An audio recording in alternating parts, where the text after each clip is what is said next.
আজকেই গাড়িটার ঝামেলা হওয়া লাগলো। এই গাড়িটা গ্যারেজে দিতে দিতে একদম আমার অফিসে লেট হয়ে গেছে। উফ, কি যে একটা ঝামেলায় পড়লাম।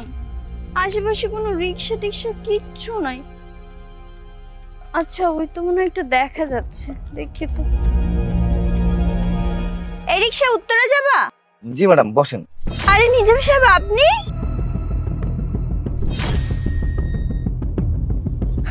জি আমি। আরে নিজাম ভাই, আপনি বলবেন আপনার কি হয়েছে? আমরা কতদিন পাশাপাশি ফ্ল্যাটে ছিলাম, কত সুখ দুঃখের কথা বলেছি, কত বিজনেস নিয়ে প্ল্যান করেছি। আর আপনি তো যখন ফ্ল্যাট ছেড়ে দিলেন বললেন যে আপনি নতুন ফ্ল্যাটে উঠবেন, কিন্তু আপনার এই অবস্থা আমি আসলে কিছুই জানি না। নতুন ফ্ল্যাটে তো উঠেছি, কিন্তু বস্তির ওই ছোট্ট একটা বাসায়। তো আপনার মনে হয় অফিসে দেরি হয়ে যাচ্ছে, চলুন। নিজাম ভাই শোনেন, আমার অফিসে একটু পরে গেলেও সমস্যা নেই। আমি কিছুই বুঝতে পারতেছি না, আমার বিশ্বাসই হচ্ছে না আপনার মতো একটা মানুষ রিক্সা চালাচ্ছে। আসলে কি আর বলবো, সবই হচ্ছে আমার কপাল। অতিরিক্ত বিশ্বাসের ফল বলতে পারেন। মানুষকে অতিরিক্ত বিশ্বাস করেছিলাম, যার ফলটা এখন আমি ভোগ করছি। আপনি যখন শুনতে চাচ্ছেন তখন বলি আপনাকে, শুনুন। শুনুন নিজাম সাহেব, আপনাকে আজকে থেকে অফিসে আসতে হবে না। কেন ভাই, আমাকে কি বিশ্রাম দিতে চাচ্ছেন? পুরো অফিস নিজে সামলাবেন? পারবেন তো? নিজের অফিস যেহেতু নিজেকে তো সামলাতে হবে। শুনুন, আপনাকে আমার অফিসের আর কোনো প্রয়োজন নেই।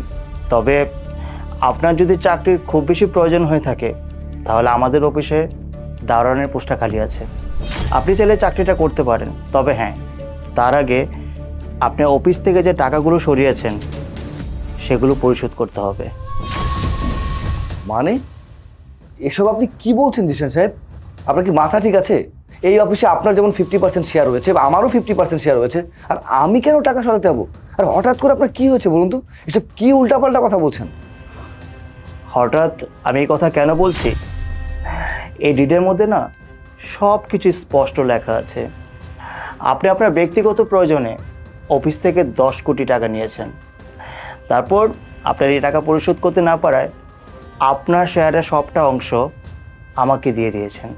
আর হ্যাঁ, ব্যাংক লোনে 10 কোটি টাকার আপনার অংশের 5 কোটি টাকা আপনাকে না পরিশোধ করতে হবে। নিন।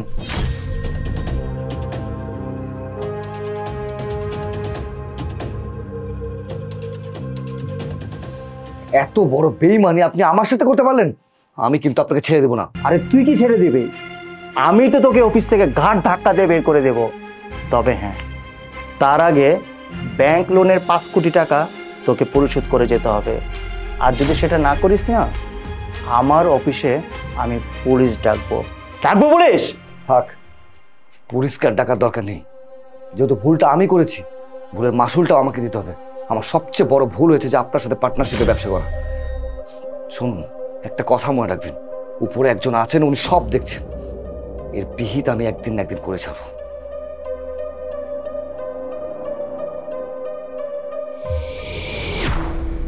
তারপর? তারপর তারপর আবার কি? শোধ নেওয়া তো দূরের কথা। আমার ফ্ল্যাট, গ্রামের জমি জায়গা, দামি গাড়ি, আপনার ভাবির গয়না এবং দামি শাড়ি পর্যন্ত আমাকে বিক্রি করে ব্যাংকের লোন পরিশোধ করতে হয়েছে। হাতে তখন একবেলা খাবার কেনার মতো আমার কাছে টাকা ছিল না। এরপর অজ্ঞাত এক বস্তিতে গিয়ে উঠলাম। সেখানে গিয়েই রিক্সার হ্যান্ডেল ধরেছি। তারপর আজকে আমি কোটিপতি থেকে রিক্সাওয়ালা হয়ে গেলাম। নিজাম ভাই, আপনার যে অবস্থা আমি আসলে কিছুই জানি না। আপনি লাস্টে যখন ফ্ল্যাট ছেড়ে চলে গেলেন, তারপর তো আপনার সাথে আর কোনো যোগাযোগ হয়নি। কিন্তু প্রতিবেশী হিসেবে আমার উচিত ছিল আপনার খোঁজ খবর নেওয়া।